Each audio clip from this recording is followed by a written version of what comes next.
Let Akrog see. What is this? An altar. There's hex power in it, though not much. Feel it. It is like lightning is running through their blood. He is on his way.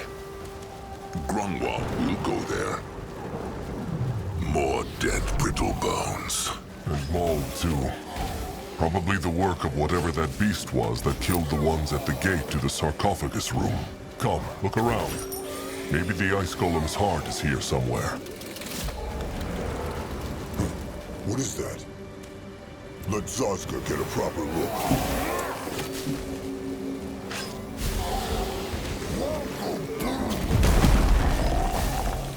He might be old, but his tusks are still sharp. The tribe must survive! Crush them now!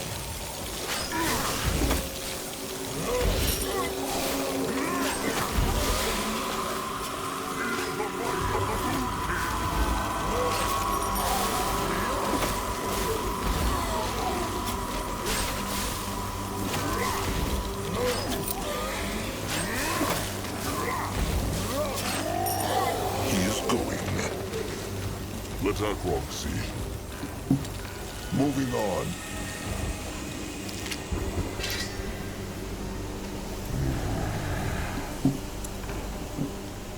What this? The gift. Not fair, that's all I'm saying. First they put him on vigil at the sarcophagus for Moon Strait, then they complain if he goes a little loony. They should have alternated shifts like they used to. I'm telling you, I should have never signed up for this. You will return to the Empire as heroes. Bullshit! We'll never return again. We'll bloody die in this place. Now you're blaspheming. We need to be here. You know what would happen if we weren't. What on Urgath is this? Let Akrog see. Interesting. Probably. There. The other half of the ice golem heart. Back to the golem, then. What next? That way.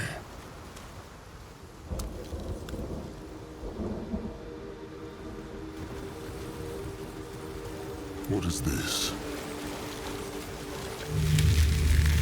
All right. What does Akrog need to do, Grungwar? Just put the heart into the hole. That should make it come to life. Grungwa will then try to control it with a hex. All right then. Be ready. There it goes. Grungwar. Magua bless these old hands. He is trying.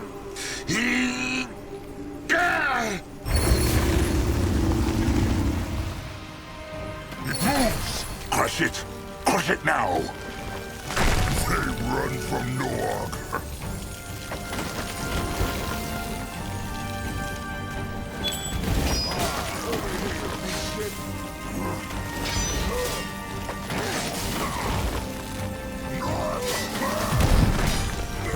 It works better than it tastes.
is dead.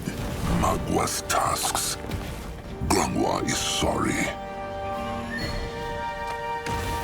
You find out.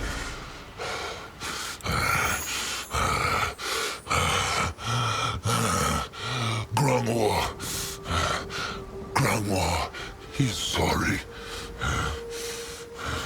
What by Magua happened? What looked it like? Grangwa could not control it. He was too weak. Too old. It is fine. He tried. Is there any way they can bring that thing back to life? No. No, Grangwa thinks not. But... they see that. The heart? It is still glowing. It is true. They should take a look at it.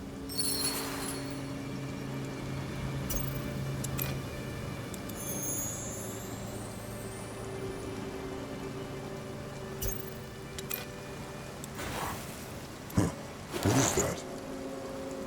Thought so. It is still full of hex power. Interesting. Is it useful? Grangwa thinks so. It is true. They should be able to use some of the Golem's hex power with the heart alone. It can turn Norag into Golem. No, but maybe cast a useful hex or two. They should hold on to it, Chieftain. All right. Time to crush the gate then. They have enough boom powder now. Going now. Let Akrog see. Let Grangwa take a closer look. Moving now. You will lead the way.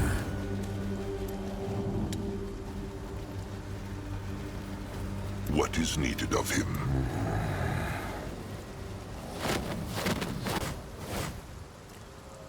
This looks interesting. All right. Zazka, help Akrog. They need to... Magua, help them. Crush it! Crush that thing! Make Magua curse them. Mongo boom! Let there be light!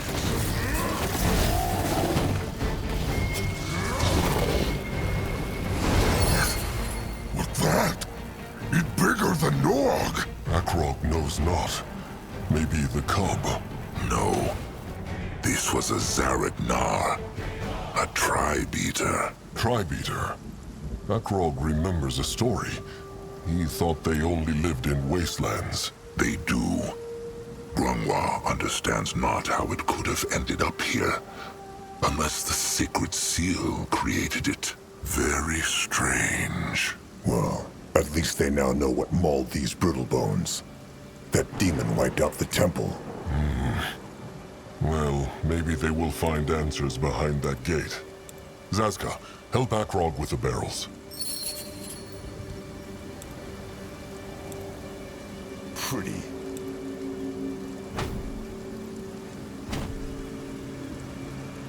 What is needed of him? What is this? All right then.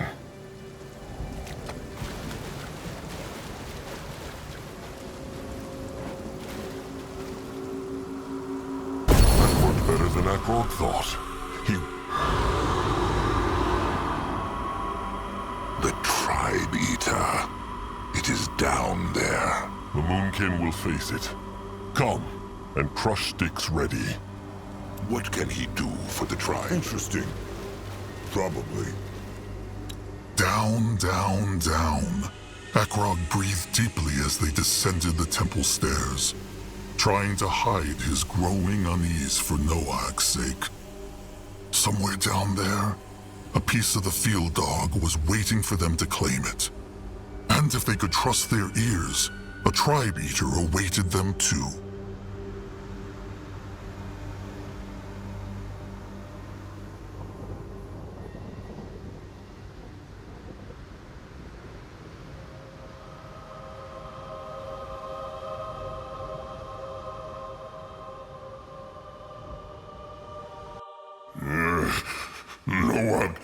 Noag no like.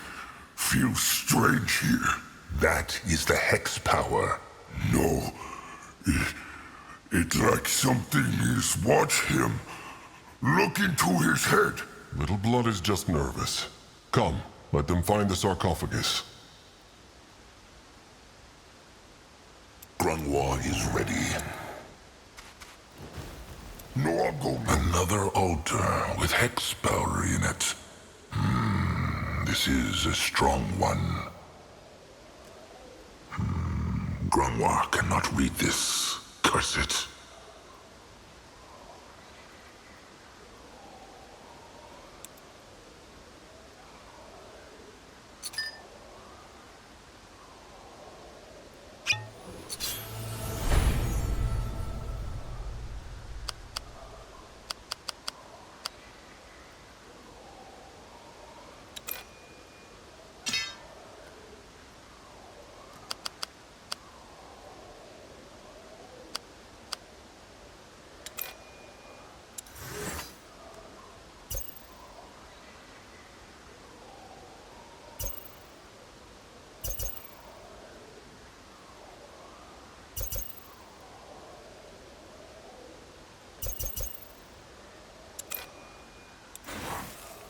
Another altar with hex. Feel this. It is like lightning is running through their blood.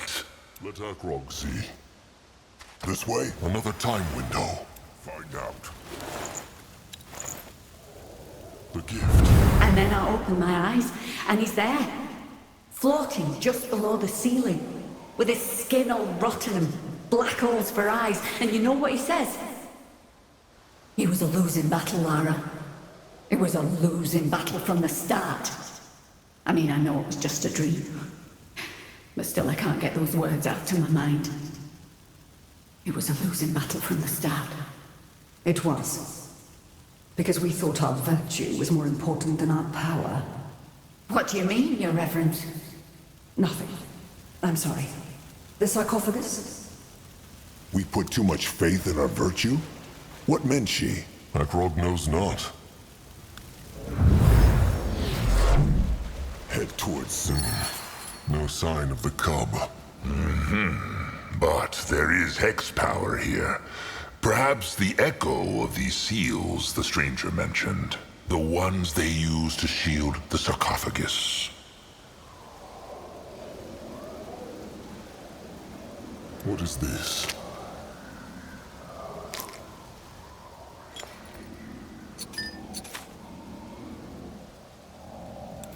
What on Urgath? Tusks.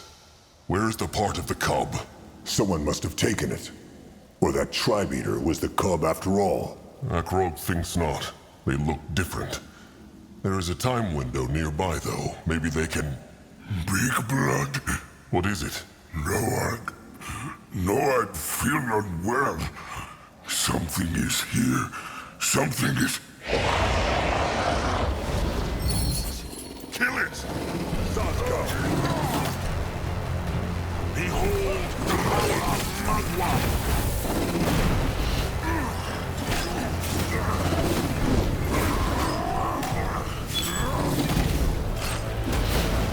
Look out! Bone people!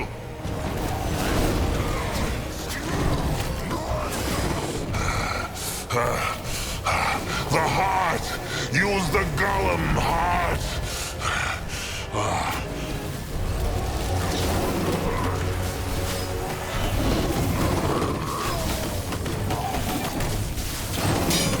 Magua will strike them down!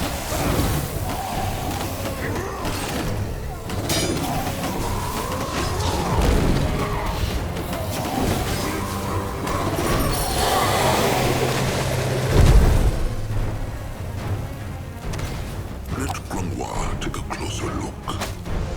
Let's its chest. It glows. Could that be? Trusted one. Cut him open. Now. Sure. A great way to end a great day. Well, may his tusks fall off. That is... an arm? From the cub. The field dog.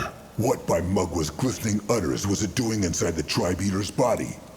That makes no rotten sense. Zaska is right. Maybe the Hierophant... Wait! Chieftain, look! The time window. Touching the arm must have made it appear. Open it then. Maybe this way they can understand what happened here.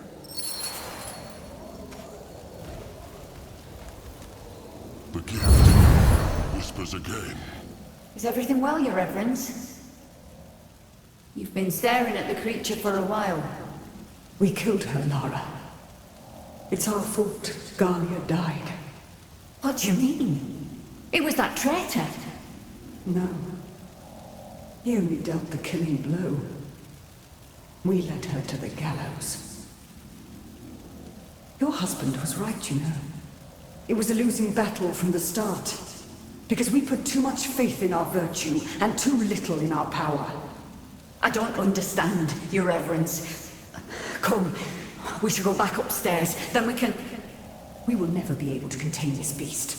Even torn apart and shielded with duality magic. It's just too... fucking smart. Guards! Guards! What? You think I'm the villain now? Oh, you sorry little fool. The light races will never win. At least not if we keep fighting the way we used to. We worry about honor, faith, and ideals, whereas all they care about is one thing: winning. And that's what really matters. I will consume the power of the field dark. There is no need to keep it trapped here. I will siphon its essence. And when I'm done, these disgusting parts will be nothing more than rotting flesh. You're mad, Shara. No one can control the field dark, even you. You're... I already took care of the torso, so I think I can handle a cursed arm. But first, it's your turn. No! Don't! Ah! Mistake! I'm sorry, sister. Your sacrifice will be remembered. Now, show me what you have.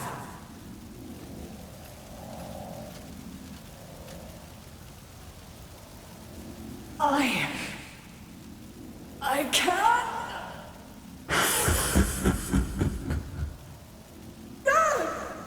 No. No, you can't. You can't.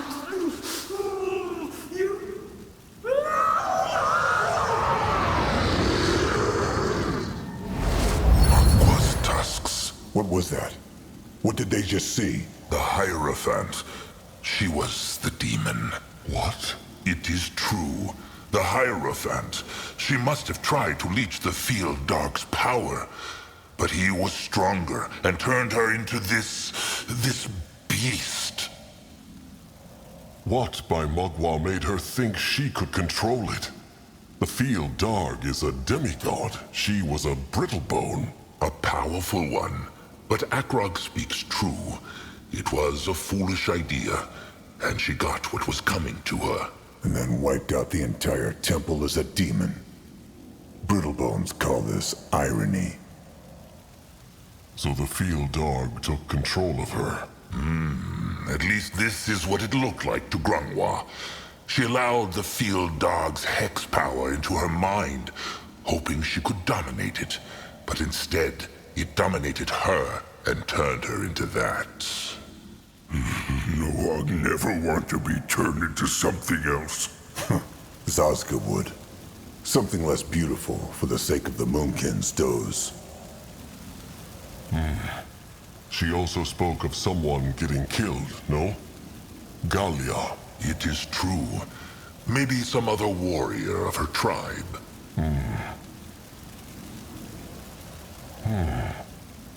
But they saw her do something similar to the torso in the time window, no? If she could siphon the strength from the torso, why not from the arm?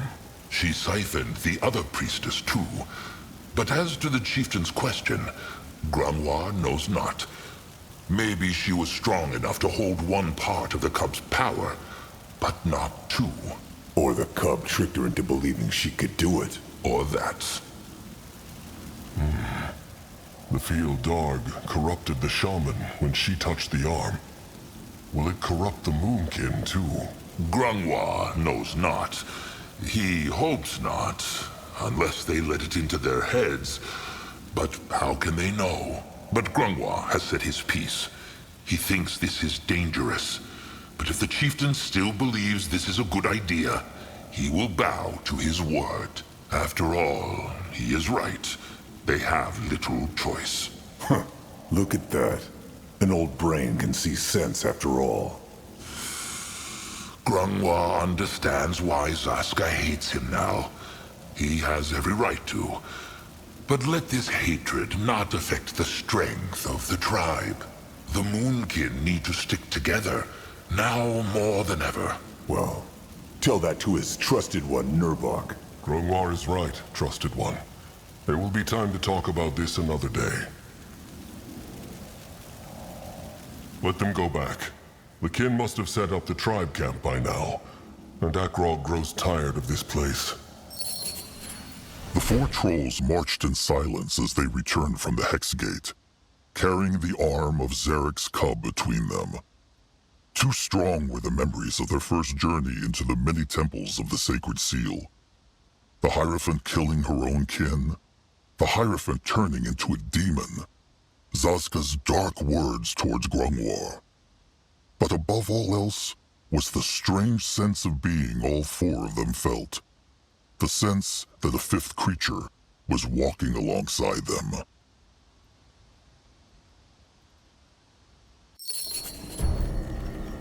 It reacts. Still looks like dead meat to Zazka. No, the stranger is right. The hex power here, it changed. It is more alive now. And the stranger really thinks this is going to work. The Moonkin just find all the pieces, the stranger casts his little hex, and the cub will walk again? Oh, trust me, there's nothing little about that hex. But yes, that seems to be the method. But in order to do that, we need to break the other three seals first. And for that, they will need to find their dark echoes. Correct. Now, we got lucky on Hirin's seal because the bones contained the exact echo we needed, and the portal was right there for you to compare it with. The other ones aren't going to be that easy. That said, I have done some thinking while you were gone. This masked goddess still remains a mystery. But I have solid theories on Shana and Nihalf, the patrons of the other two shrines. Which one would you like to hear first? Finding these dark echoes will take the Moonkin a lot of time and strength. Is there no other way to break the seals? If there is, it's beyond our capabilities.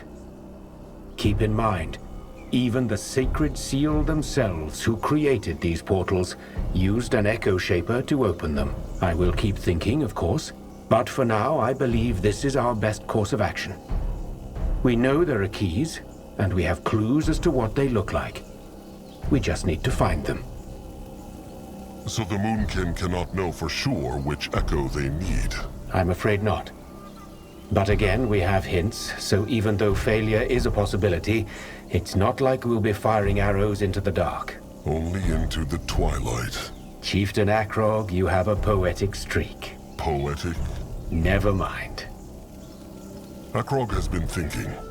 Each Guardian is the patron of more than one thing, no? So is there more than one dark echo for each of them? That's correct, there must be. Though some of them will certainly be harder to find than others. Let's take Hirin. He also represents the passage of souls. Good luck finding a dark echo for that. They should look for simple echoes then. Exactly, but I've done that already. Who could this masked goddess be, though? If she is a guardian, then she must be known. Well, I assumed the same thing. But I went through all my books, and there's absolutely nothing. Ellen is sometimes depicted with a hood, but I doubt that's enough to call her a masked goddess. This is bad then. If they cannot break her Hex Gate seal, it matters not if they break all the others. I'm aware, and I'm doing my best to solve that problem.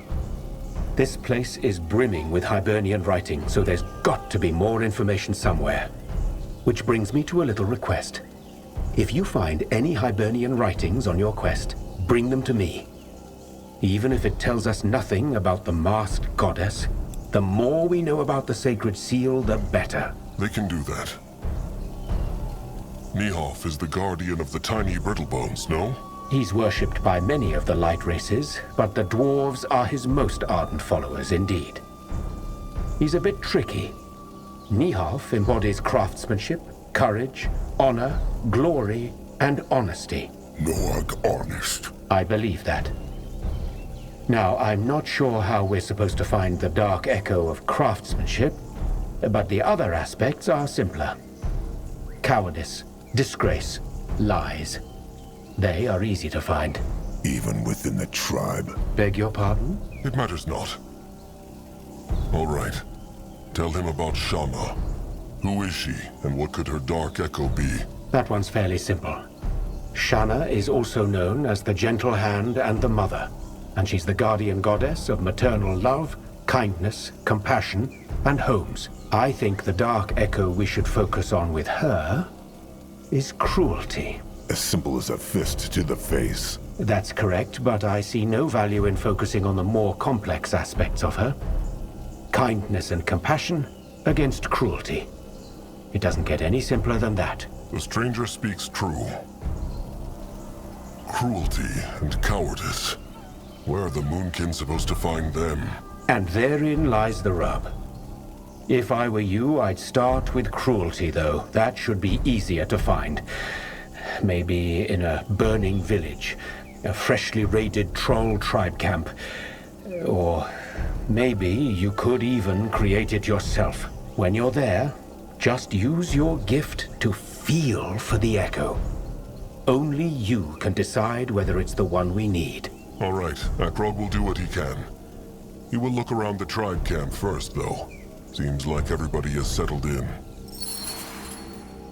Grunwa is here. Noag, go look. Grunwar wished to speak to Akrog. Right. It is... it feels a bit silly, but it is about the bloom Grunwa took. Magwa's tear. The one he wanted to plant in the tribe camp to last. It is true. To be short, Grunwa thought Magwa's power in that bloom would be stronger. Grunwa fears it is dying. Mighty Mugwa cannot even keep a plant alive. How impressive. Grunwa believes there is something that can keep it alive, though. Crushed bone. If the Moonkin could keep an eye out for bones on their journey, Grunwa would be grateful.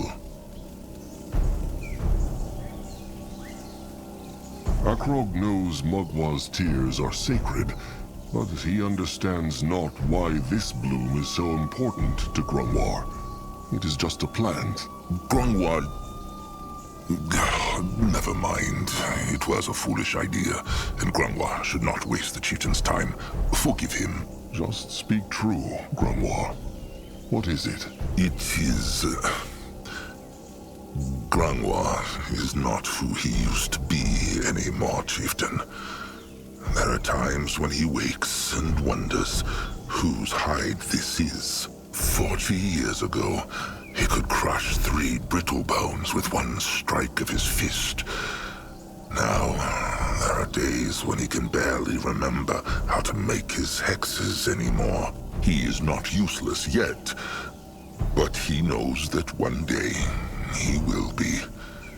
He has not Narjak's firstborn blood, so he will not live forever. And this day, it gives Grunwa dark thoughts. He wants not to be, well, a burden. Oh no. So moving. Zazka's eyes are all wet. Cut it out, trusted one. Now. Come on. If it was up to Old Fur, Zazka would not even be alive anymore. How old is Grunwar? He counted the years not. But when he was a cub, Chieftain Narjak was still a cub too. This is not true. Grungwar is a powerful warrior still. He is not. Trusted one Nerbach is, but Grungwar is not. Every hex is harder than the last. Every strike is... why is he saying all this? The chieftain has other troubles. Akrog understands. But what have the tears to do with this? It is hard to explain. But when this old hide fails at last and Magua takes Grungwar into the moonlit river, he would like to think that something of him remains with the tribe. Like a grove of Magwa's tears. A foolish thought, but it is true. Fine. They will keep an eye out. Grungwar thanks the chieftain. He truly does. It is fine. Now come. They have much to do. Chieftain, how can Grungwar help? Akrog has some bone dust for Grungwar. Grungwar was about to ask. Let him see. Ha! See? It works! The leaf unwilted, and its hex power grew stronger. It is true. Akrog can feel it. How can it work so fast? This is a blessed plant, Chieftain. They should find more of this, though. The more bone dust they find, the better. All right.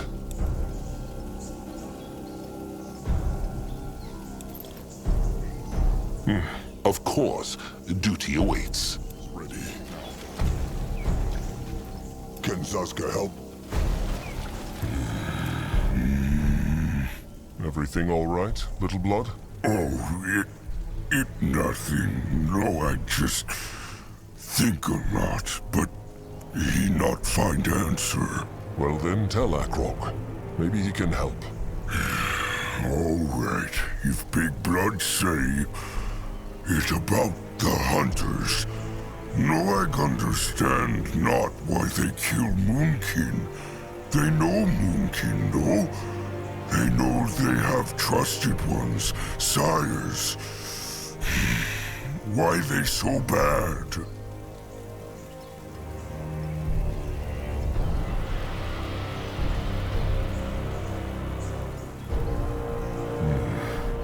Akrog is not sure. Bad is the right word for it.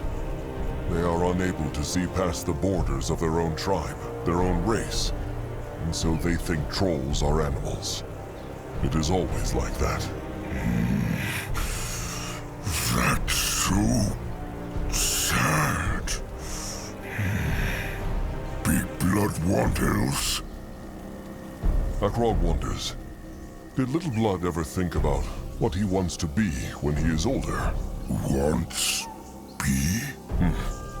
He will have to choose a role when he cusps. It is still a few dozen moons off, but not that long. Has Noak ever thought about that? Sometimes it is true. Noak think he want to be an eye. An eye? Why is that? No, it just... Sire Narjak like to hunt, no? Noak want to... well... Honor him. But that not all. He also just like it. Leaves, trees, wind, air. It make Noak happy. Also, he can see much this way. Interesting. Akrog always thought Noag would want to be a tamer or a healer like Crumb. He spends so much time with him and the Beaks. What is funny? Oh, just... Noag want to be a tamer once. He even tell Crumple, and Crumple show him Beak to show taming.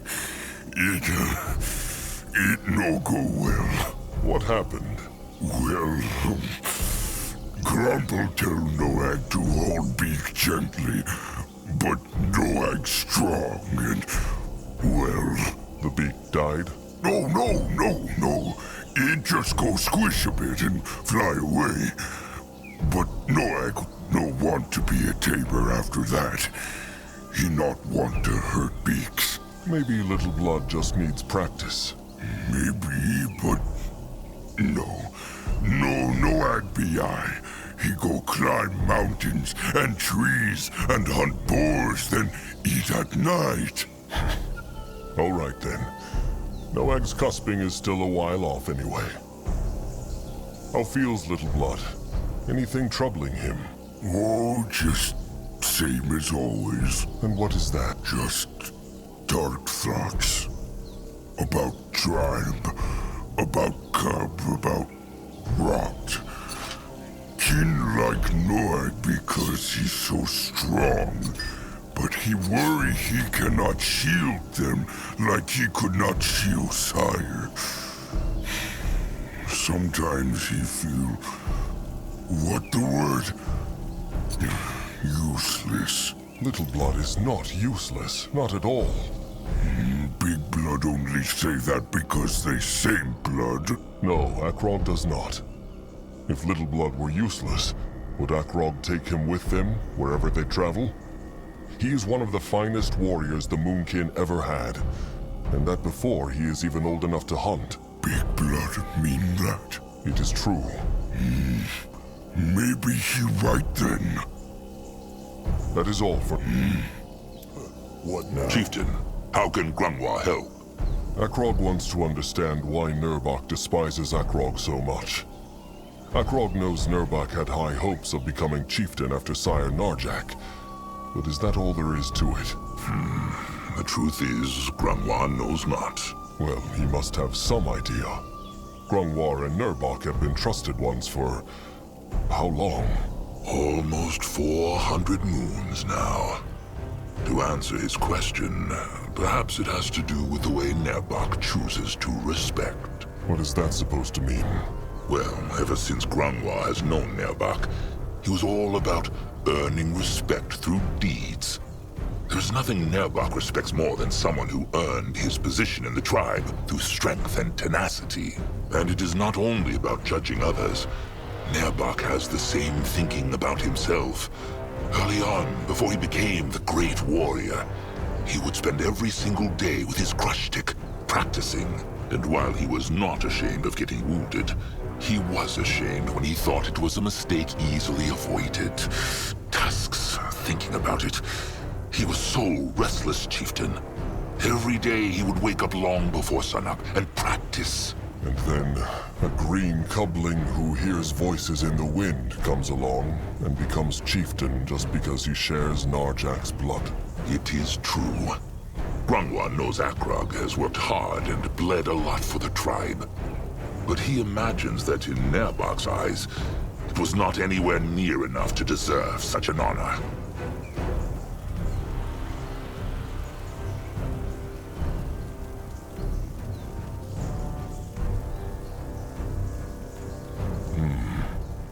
And can Grungwar think of anything Akrog could do to convince Nurbak he is worthy? Nothing more than what Grungwa already said. Be a leader who is deserving. And from what Grungwa can tell, Akrog seems to be on the right path. Madman Brittlebone plan or not, Nurbak will come around, Chieftain. There is nothing he treasures more than the tribe. And the moment he realizes Akrog feels the same, he will learn to respect Akrog. Grungwa can feel it. Akrog believes Grungwar never told him. Where learned he to read? Perhaps the chieftain asked before, but Grungwa wanted not to tell. Is that right? Well, it is true. But Grungwar need not tell if he would rather not. Akrog understands. No, Akrog is chieftain now, and Grungwa feels comfortable to share this. Just understand that he might leave out certain details. It is a long and dark tale. Of course. Well then, let them get this over with. Grungwa was a slave of the Brittlebones. The Dark Elves of Shaldun, to be precise. Grungwar was a slave. That is... shocking. Disgraceful. Grungwa knows. Yet it happened. He was a freshly born cubling back then, and he was on the way back to the tribe camp with Four Eyes, who had taken him to a shrine of Magua for her blessing, one of them being his sire. They accidentally stumbled into a dark elf camp, and, well, They took them prisoner. they killed Grungwa's sire and one of the eyes, Barnek, and took Grungwa and the other eye with him. Akrog is sorry to hear that. It is fine. So, he was a slave. The other eye, Maka, was made one, and Grungwa never saw her again. Grungwa, on the other hand, was given to some dark elf chieftain, an Archon, as they call them. Zahal Tuwar was his name. And that dark elf Archon taught Grungwar how to read. Far from it, no. That dark elf Archon tossed Grungwa into a dungeon with a dozen other interesting specimens, and forgot about him. But that is not the point of this story. What matters is that Grungwa grew very weak in that dungeon. You will not lie, chieftain. It was a dark time. There was no ray of sunlight, and every day felt the same. Like a black swamp that went on forever. It would have probably been the end of Grungwa, if not for that one servant. A doe she was. To this day, Grungwa knows her name not. A brittle-boned doe helped him. At first, she only brought him food every other day. But after a while, she came more often. It is shameful to admit these feelings for a brittlebone, but Grungwa was so grateful to her. He wanted to thank her, but he could not, because he had not even learned to speak. So she taught him with scratching and pointing. Scratching and pointing. That was enough for Grungwar to learn so much. Well, the chieftain must remember that Grungwa was in that dungeon for a very long time. With each of her visits, he started to repeat the sounds she made. And he studied the scratchings in the dust until they made sense. He learned only simple things at first, but with time, the words got more complex. And she even brought him simple Dark Elven stories to read. It was a strange time.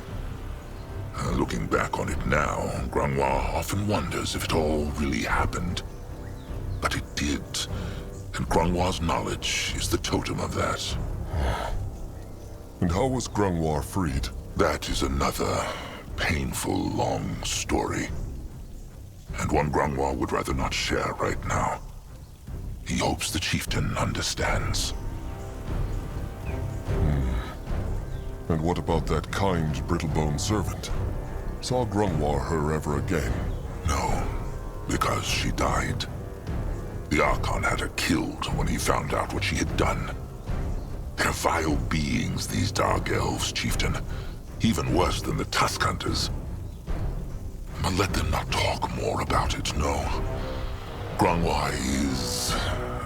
he feels like he has... All right. Akrog understands.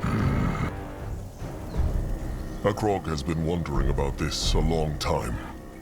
How decided Grungwar and Nurbok to form the bond of trust? That is a difficult question. Grungwa is not certain they ever truly decided it. When two trolls go through enough together, something like that simply happens. That is not quite true, is it? One must still decide to form the bond of trust. One must ask the question, and the other must agree it is true. But the kinship and the trust, that grows on its own. So Grungwar and Nurbok have been through much together. Oh, far too much. Even the greatest warrior needs the support of an elder to mend his wounds. And without Nurbok's mastery of the crush stick, he would have died many times. Nurbok was death, and Grungwa was life. And together, nothing could stand in their way. When was the first time Grungwar and Nurbok fought together? Can Grungwar remember? Oh, he can. It is hundreds of moons ago, but the images are still there, clear in Grunwa's mind. A pack of greenskins ambushed the Moonkin while they were feasting in Magwa's honor. Taken by surprise, the warriors were slow to react. But not Nerbach. His crush stick was in his hand as soon as the greenskins attacked. So the greenskins snuck past the eyes. No, they killed them. Every single one. It was a well-planned attack, and even though the old Eye Master at the time did everything right, the greenskins were simply too quick and too cunning. Akrog's sire, Narjak, was away on a hunt. That is probably why they picked that night. Looking back, Grunwa realizes that battle might have well been the end of the Moonkin, if not for Nerbach.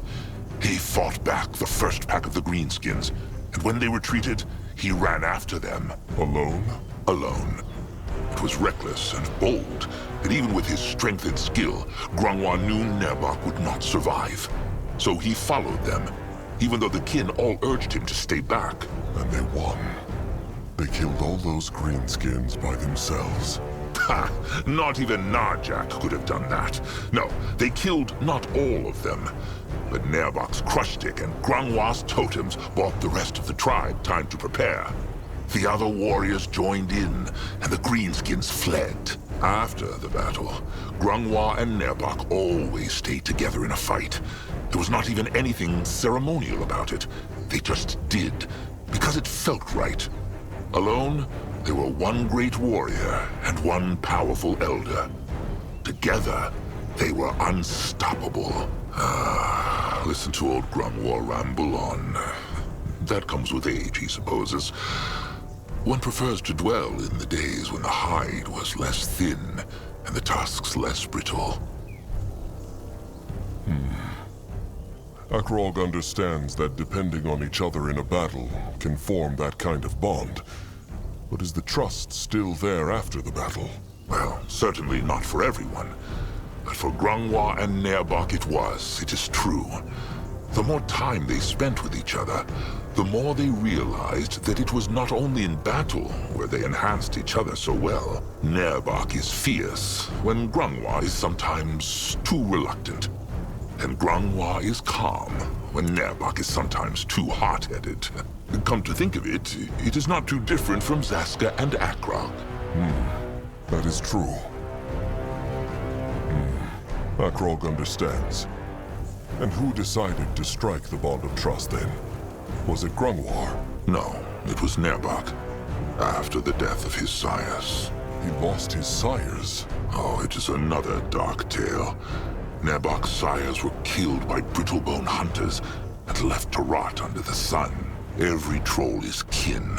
But Grunwa must not tell Akrog that losing a same blood often hurts worse, no matter how honorable a troll is. For Nerbach, it was terrible, and he blamed himself. His sires had been very old by then, unable to defend themselves, and he had been out protecting some Moonkin workers. He had not even the chance to say farewell. Akrog imagines Grunwar helped him through his grief. He tried his best. Grunwa will not lie. It was not easy. Nerbach refused to talk and got angry quickly. But Grunwa just stayed and waited, ready to listen. It took a long time, but finally, Nerbach spoke. What said he? Many things, which Grunwa will keep to himself. But he remembers the two words Nerbach ended on, and he always will. Never again. Nerbach swore never to let another kin be killed by a brittlebone, and that was it.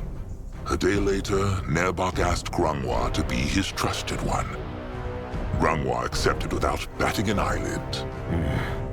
Akrog sees. He thanks Grunwar for sharing this. Gladly. Anything to help Akrog see that Nerbach is not the mean-spirited rot-tusk Akrog thinks he is. Akrog never said he was a rot tusk. But he thought it, and it is fine. Grunwa would probably feel the same way if he were in Akrog's hide. Just remember, there's often more to a kin than meets the eye. That is it for now. Akrog must go. Of course, duty awaits.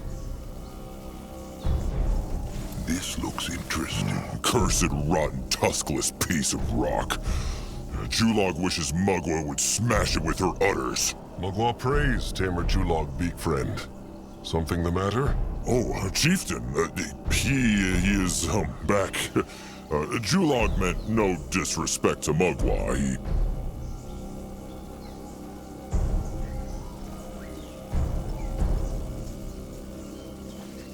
Julog should worry not. Mugwa would not be offended. Zaska agrees. What troubles Julog? Why is he not with the beaks? It is this rock. Julog thinks he heard iron beaks behind it, which the Moonkin could tame. But this thing just too heavy, and he cannot move it. Looks like this would need some time and materials. Akrog will send some workers over to clear it. He would? Oh, that is wonderful, Chieftain. Julog thanks him. What is good for the beaks and their tamers is good for the tribe. Sharp tusks and thick hide, Julog. Sharp tusks and thick hide. Could he ask one more question? That thing on the stone slab, is that... they know... It is Zarek's cub, it is true. The brittle bones cut him to pieces, and the Moonkin must restore him. Julog hopes it will be kind to the Moonkin, then. Just being close to that thing makes his tusks tingle. He is not alone in this feeling. They will be careful.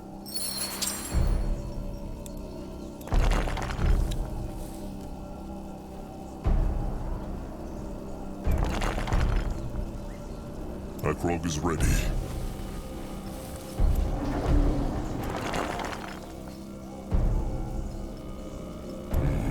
He is going now. What is this? Chieftain Mugwa prays. Good of him to combine. He means come by, no? Same thing. Anyway, Zaramak means speak to Chieftain. He remember Cart Crumb speak of during Chainer battle? Chieftain hardly put much in there. Stone, wood, food. Zaramak disappointed. They needed it all for the battle. That's all right, but still Zaramak could have used to make tribes stronger. For next battle, Chieftain put things in cart, then tell Zaramak in tribe camp what he want to do with it. Everyone happy. All right. You will see what they can spare. Good. There's something else, though. It about the tribe. Zaramak, shame to say, but he think Moonkin need better weapons. They just not good enough. Why would the Moonkin need new weapons? Troll weapons are powerful. True, but only because arm that swing them is strong. Zaramak have no love for brittle bones, but Chieftain must say brittle bone weapons good. Very good. Better than trolls. Painful to hear, but true. What wants Zaramak to do? So, Zaramak think they should make weapons as good as brittle bone if they want to survive. Problem, Zaramak cannot make them. So they need to find second scrapper who can. Would Zaramak not mind having a second scrapper in the tribe? One who is better at shaping weapons than him? If he be honest, no, he like not. But he also know good of tribe bigger than good of single troll. Strong word. Big Blood always say the same thing. Then Big Blood very wise. Zaramak made Akrog a crush stick not long ago, and it crushes very well. And Zaramak happy to hear, but who say it cannot work better? The tribe has enough mouths to feed. Can Zaramak not learn to shape weapons the Brittlebone way too? Zaramak wish he could, but no. It not that Brittlebone's smarter, it because Brittlebone shaping hard to learn. Take years. It is a fart, as Brittlebone elders say. Arts. Zaramak means arts. Same thing. But where can they find such a scrapper? Akrog doubts the Tusk Hunters would work for the Moonkin. True, but Zaramak have idea. He talked to Anu, and he tells Zaramak of smart Brittlebone scrapper who live not far from temple, in shelter in the wild. Apparently he shaped all kind of things. Weapons, traps, even creatures of iron that move all by themselves. Anug also say that Brittlebone Scrapper have not left his shelter for moons, and no one know why. Zaramak think maybe Chieftain can Convince him to help them. How was Akrog supposed to convince him? Brittlebones hate trolls. True, but he not shape weapon for Brittlebones for year, so maybe he grow tired of kin? Zaramak know not. Also, if he listen not, Chieftain can just drag him here by his tusks. Teeth. Brittlebones have no tusks. Same thing.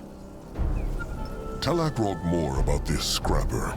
Well, Zaramak already say most. They say he very, very good. So good that even Brittlebone chieftains come to him to have him forge their weapons. Maybe the Moonkin could also find cruelty there. Cruelty? Never mind. He said people made of iron? Like what they call golems? Golems. Right, them. They move and crush very strong. All right. Akrog will look for this Brittlebone Scrapper. Good. Chieftain have map, no? Here, that where he should march. It take them half day to get there, but Zaramak sure it worth it. Sharp tusks and thick hide, Chieftain. Same to Zaramak. Can Zaska help? Chieftain, got scrap for Zaramak? Zaramak must shape something.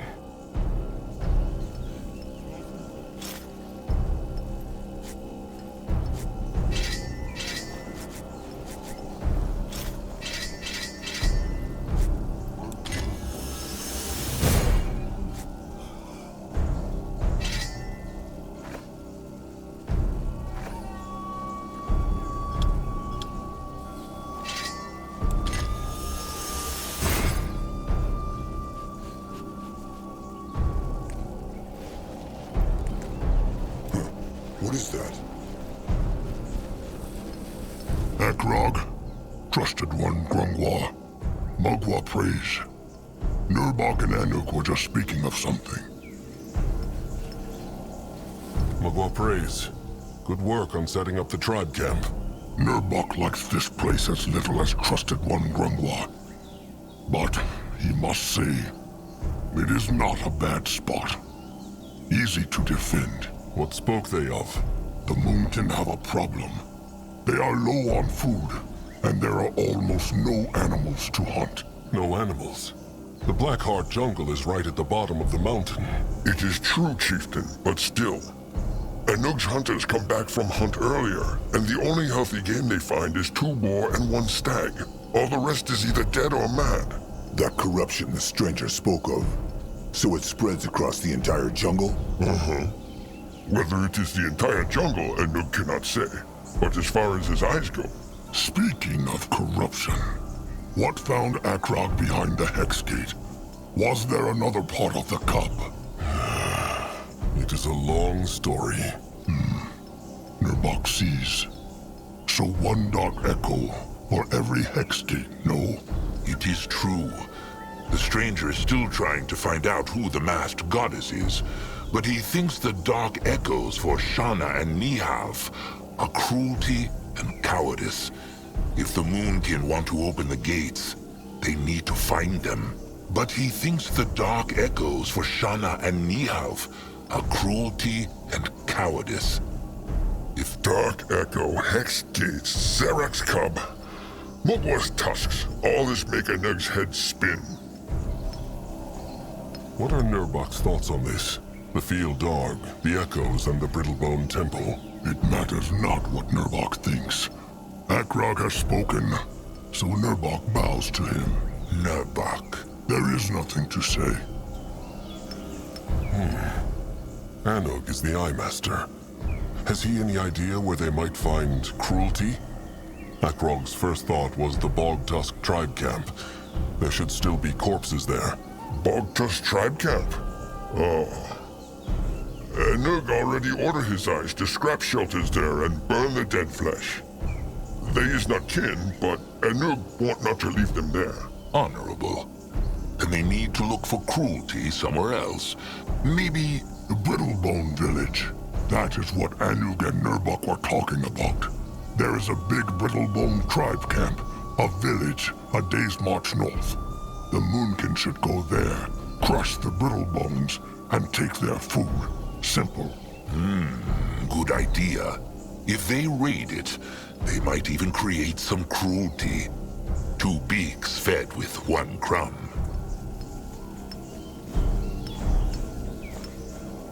Hostile or not, a raid will cost Moonkin blood. Akrog wonders if there is no other way to get this food. They can try talk. And when has a Brittlebone ever listened to a troll? The chieftain knows what they are like. The Moonkin are just animals to them.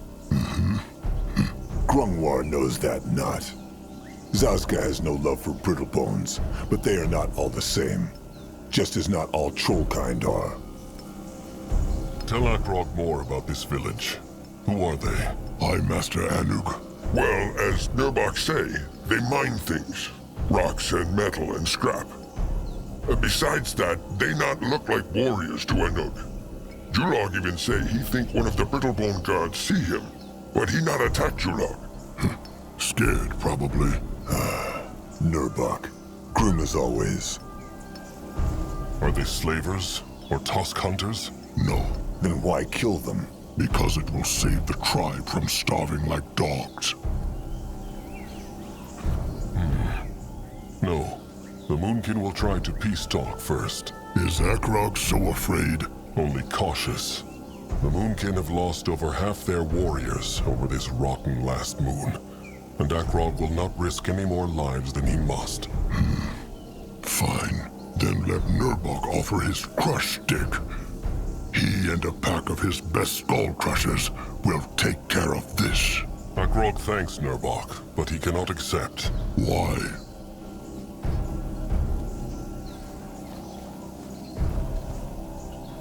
Because someone must protect the tribe camp while Akrog is gone.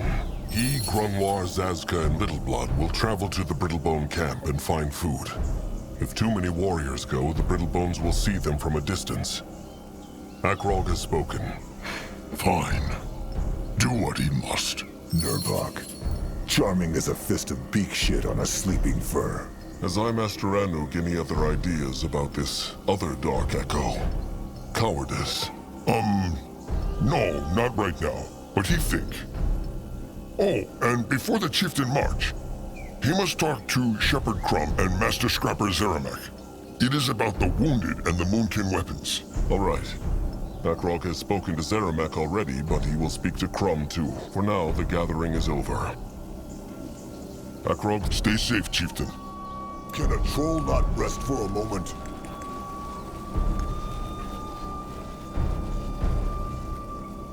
what do you do? Grungwa is here. He fights. Zazka has been thinking. Akrog should really put Nurbok in his place. It is clear that he respects him not as a chieftain. The fool scolds, the wise troll acts. It is true, Nurbok has been acting strangely. But if Akrog just uses the chieftain's word, it will not change him. What? So Akrog should dance around Nurbok's pride? No, he should act like his sire would have, with a calm mind. Talk to him once the Moonkin have found their new tribe camp, from troll to troll. Grungwa is sure there is a way to convince him. Akrog will think about it. Let's on. By Mugwa's sparkling udders, the chieftain deems the small tusk worthy of a conversation. How can Zazka help? Is being less of a fool mouth a possibility? Afraid not. That sickness is as incurable as the rot. Now, say, what is on his mind? Akrog just wanted to see how Zazka is feeling. Hungry, annoyed, and ugly. A perfectly normal day then. Right. Zazka seems to put a lot of trust into the stranger's plan. Zazka does? That is the first time he heard that. Well, he proposed the plan, no? That is right. But that means not that Sazka blindly trusts the stranger and the cub. Thing is, if a troll is drowning in beak shit, then he would be a fool to refuse a helping hand only because it has blisters, no? That is a strange comparison. Even a master hunter sometimes misses a throw. Look, the point is, the Moonkin have run out of options, as much as old Grungwar refuses to admit it. Sazka is curious about this cub and this temple, that is true. But he is as nervous about all this as Trusted One is. All right then. Sazka seems to like this place, no? Akrog has seen him admire it. Well, admire is a big word, but it is true. He cannot help but respect Brittlebone craftsmanship. Imagine what it takes to build a place like this. And here the Moonkin are, slapping their crude shelters onto the stone. It is like sprinkling shit onto a masterful totem.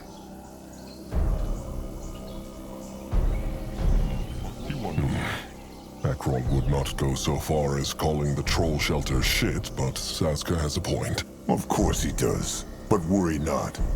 Sazka wants not to stay here forever. The home of the Moonkin is out there, in the jungles and the swamps, not up on a mountain. Very true. So, Sazka, tell him, how is it being the chieftain's trusted one? Oh, it is everything Sazka dreamed it would be. The honor, the excitement, all those Moonkin does clamoring for Sazka's attention. Good to hear. Tusks, would Sazka have thought that Akrog would be chieftain one day? Honest answer, he did. Truly? How so? Because Akrog was the only one who took a stand for Sazka when the other cubs shunned him. Sazka makes it sound as though Akrog did that without batting an eyelid. It took him moons to step up.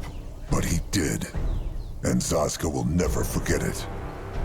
Sazka is no elder, but if he has learned one thing, then it is that most kin are twigs in the wind.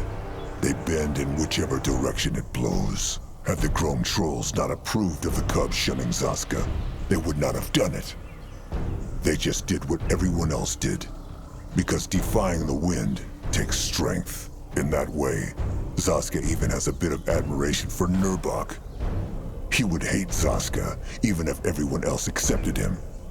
He is an insufferable rot tusk, but at least he has a spine, as does Akrog.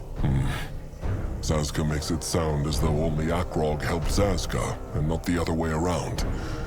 When Akrog got trapped in that cave, Sazka helped him out of there. It is true, but it is not the same. It is easy being the trusted one of someone who is more respected. The other way around is what takes courage. So, no, Sazka was not surprised Narjak chose Akrog as chieftain. Akrog always had it in him, and Sazka saw that, just like Narjak did. And here they are. And here they are.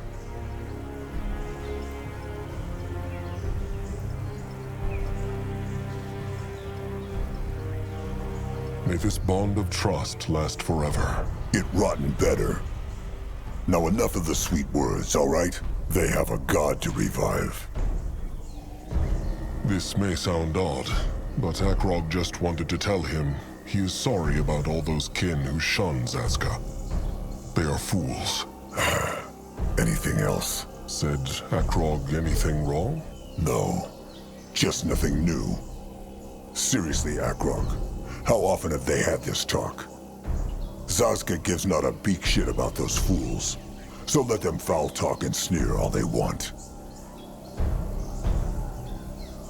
All right, if Sazka says so. He does. But he appreciates the concern, all right? Akrog has to go. Sazka will not stop him.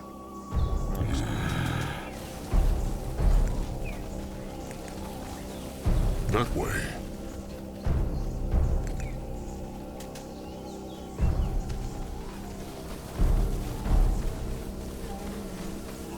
Let Akrog see. Oh, so Julog's ears tricked him not after all. Look at these beauties, chieftain. Look at them. They sound very angry. because the Moonkin barged into their nesting place, of course. But worry not, Chieftain. Just give Julog and Crumb a bit of time with them, and they will be eating the grains out of Julog's hand. Any chance Zazka can get the bones of that hand? It would look nice around Zazka's neck. Not funny, Small Tusk. Julog will not disrespect trusted... Leave it be, Akrog. No point. These beaks look not like normal beaks. Think Julog they will be useful in battle. Oh, surely. In truth, Crumb and Julog have been working on an idea, and these beaks might just be the right ones for it. Julog thanks the Chieftain again. He thinks there are more rocks like this in the temple, maybe. He will order them cleared when the Moonkin have the materials. Sharp tusks and thick hide, Julog. Zazka is listening. Akrog Akrog wondered how Julog was faring. These are difficult times, Julog. How are the Iron Beaks? Oh, as Chieftain might have guessed, they are restless. It is hard enough to find food to fill the Moonkin's bellies, so Julog has little to give the beaks. Noag like beaks? Julog knows. Noag always liked to play with them when he was little. Not that he ever was. Are there enough tamed Iron Beaks for the needs of the tribe? The survival of the Moonkin is at stake. Enough Iron Beaks, it is true, but... Julog sounds worried. Is something wrong? Well, Julog is sure it is nothing, but the tribe's strongest Iron Beak is unwell. Ever since Julog took the beaks to train out in the jungle, maybe it ate some bad carrion. Julog cannot say, but he keeps the beaks away from that area to be safe. The strongest beak. That must be hard to bear for Julog and his master. It is true. If Julog loses this Iron Beak, it'll be more painful than the strike of a poisoned dagger. But Julog should know better and not get attached to the beaks. Julog is still learning. It is true. Julog should know better. Do what he can to keep the beak strong and on the side of the Moonkin. Crumb will guide him. It shall be done, Chieftain. Akrog has been meaning to tell Julog how impressed he is with his efforts to tame the Moonkin's Iron Beaks. Chieftain is kind to say so, but the job has its challenges, and Julog still makes some mistakes. It is not a simple task for an apprentice. Julog should be proud of his progress. It is true. The task is hard, and Julog is proud. Iron Beaks are noble creatures. Has Chieftain ever heard the tale of Zag, the winged destroyer of Urgath? Akrog thinks not. What is this tale? Zag was the mightiest Iron Beak ever seen in Urgath, many times the size of the tribe's other beaks. Zag filled the hearts of all enemies with fear. In one battle, Zag chased a host of green-skin raiders deep into the swamps. They did not leave the swamps again. All that was left was the skull of the greatest greenskin. Zag carried it out of the mists. Akrog knew not that Iron Beaks could be so large or so clever. Zag must have been a great foe. It is true. The tale of Zag is the reason Julog wanted to help train the beaks. If only Julog could hatch an Iron Beak like Zag one day, the Moonkin would need fear no greenskin or brittlebone. Spending all day with Iron Beaks needs much bravery and patience. Has Julog ever heard what happened when Akrog tried to help Crumb tame a beak? Julog has heard the tale. One of Crumb's beaks wanted to be friends with the chieftain when he was a cub, but he did not like how the beak showed its affection, no? Such sharp talons. Very sharp. Knows the chieftain what it really takes to become a tamer of the Iron Beaks? Huh? A thick hide. And Julog has many scars already. Oh, it will not be long before Julog has more scars than hide. It takes patience to tame each beak, but it is worth the pain when Julog finally sends a tamed beak on a Moonkin mission. And they always return to Julog when he calls? There is a moment.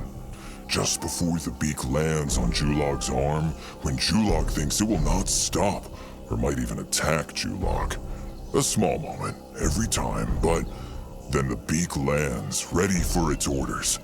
Julog feels fortunate to have their trust. Is Crom a fair master to Julog? Akrog knows the bond between apprentice and master is not always simple. Fair? Crom is the fairest of all masters. Julog learns much from him and hopes to learn much more in the time to come. Crom, good teacher. Always nice to Noak. Noag is right. Crom is nice to Julog too. The Moonkin is blessed to have a master tamer like Crom. The chieftain speaks the truth. It cheers Akrog to see the beaks flying. Is Julog cheered by them too? It is true. But then Julog has always found joy in nature. Talag used to call Julog Beak Bones. Talag. He was Julog's trusted one. He was. It seems like a long time since Julog lost him to the hunters. Julog wishes to tell the chieftain that the pain of losing a trusted one is not forever. But that would be a lie. Work.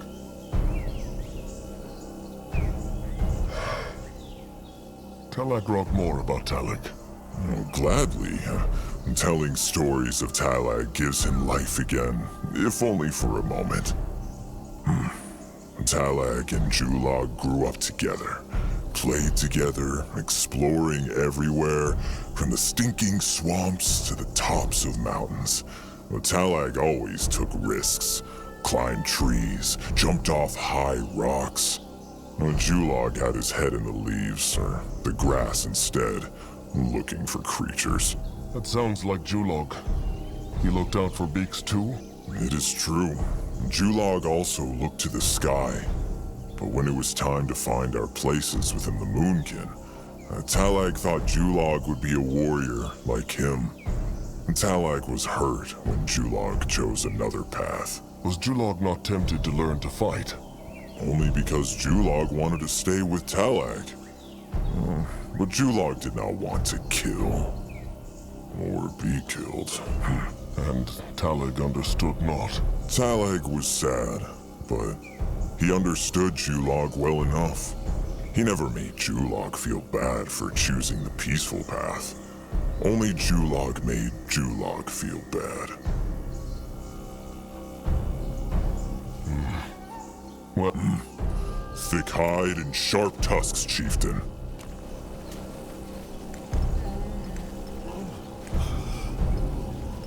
Going now. This looks interesting. Akrog bone. Nurbok One Eye.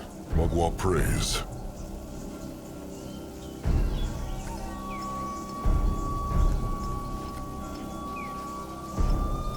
Akrog thinks they should talk. About what? Nurbok knows rotten well what about.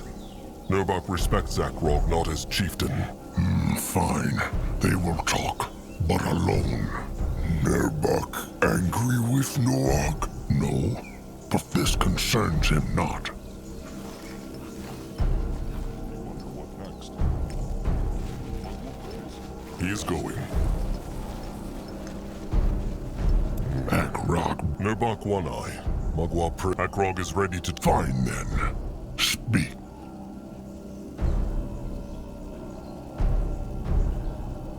Why hates Nurbok Akrog so much? Hate? This has nothing to do with hate. Akrog should simply not be chieftain. But Nurbok should. Nurbok, Grungwa, Tusks, even Anuk would make a better chieftain than Akrog. Why thinks Nurbok this way? Because of what happened in the cradle. Grungwar has said it. The moment the Moonkin let the Brittlebones crush their traditions, they... Nurbok knows what his trusted one says, and Grungwar is not all wrong in this. That is not what this is about. Akrog is simply too soft. He has known Akrog since Akrog was a cub, and it is true. All this spirit hearing, Grungwal's pampering, all this undeserved admiration from the tribe simply because he is the firstborn's cub. Give the beak too much meat, and he will become lazy and weak-willed. Mark Nurbok's words, Chieftain Akrog. When the day comes that he has to make a hard call, he will not make it. Nurbok bets his tusks on it.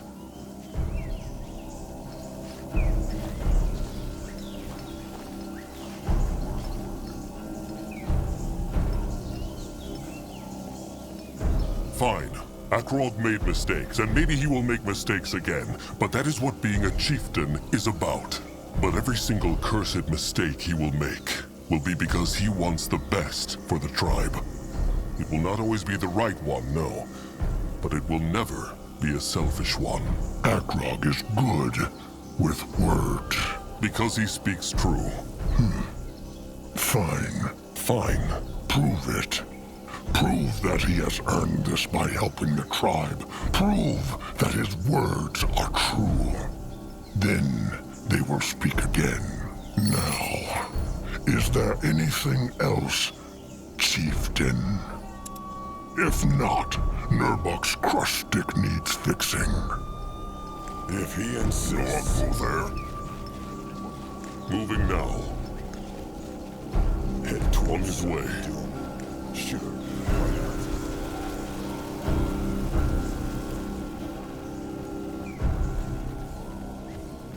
Grungwa is ready. Trusted one crumple, no to play songbone? Learn is more like it, trusted one, Noag. Crumb still has a long way to go. Oh, but it's so nice. No act like a lot. He come listen often from now. Crumb would like that. Krazak told Crumb Akrog found another part of Zarak's cub. Is that true? It is. They will tell Crumb more later. Anuk said there was a problem with the wounded. The wounded and the rotted ones, it's true. The long march through the jungle, the attack of the Tusk Hunters, the lack of food. Things are not looking good, Chieftain. They need something, or Kin will start dying by the dozen. But Crumb has been thinking, and he has a plan. Life grass. The blessed herb? But it has died out. Crumb thought so too, but a while ago, he heard rumors of a tribe in the desert called the Red Meadow. Apparently they guard a shrine, not so unlike Mugwa's cradle, and life grass grows around it. Crumb sent a beak to make sure this tribe in the desert exists, and there is indeed a grove of red grass. As to what this grass is, and whether the tribe there are enemies or friends, Crumb knows not. Please, Chieftain. The tribe cannot suffer more losses.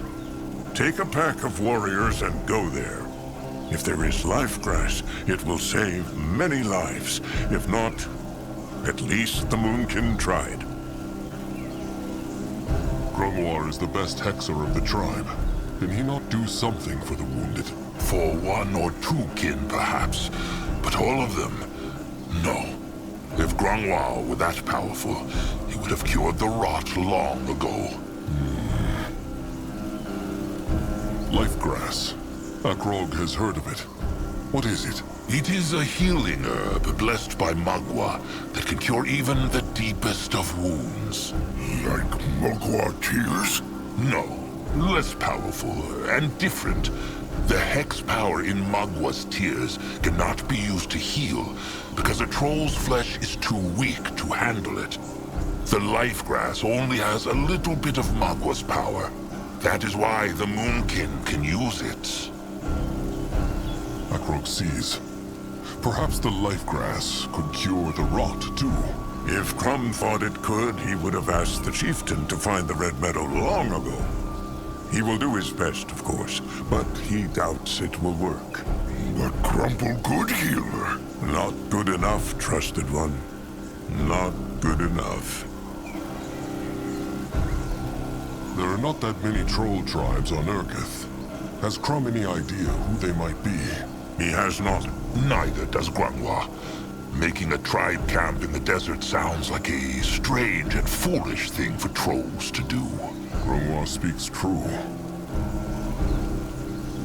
Even if there is life grass in this red meadow, what if the trolls who live there want not to share? Crumb prays to Magua, it comes not to that.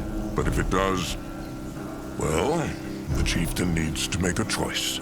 Just let them try to peace talk first. The Moonkin have lost so many, so they should not risk losing more. Grungwar is the best. All right. Akrog will find this red meadow and see if they can get the tribe there to share their life grass. They will take Anug and a scouting pack with them, just in case there is a battle. Crumb hopes it comes not to that. He thanks the chieftain, truly. Before they march, perhaps Akrog could speak to Tamer Julog Beak Friend before he leaves. He told Crumb he has found a nesting place for the beaks. All right. Sharp tusks and thick hide.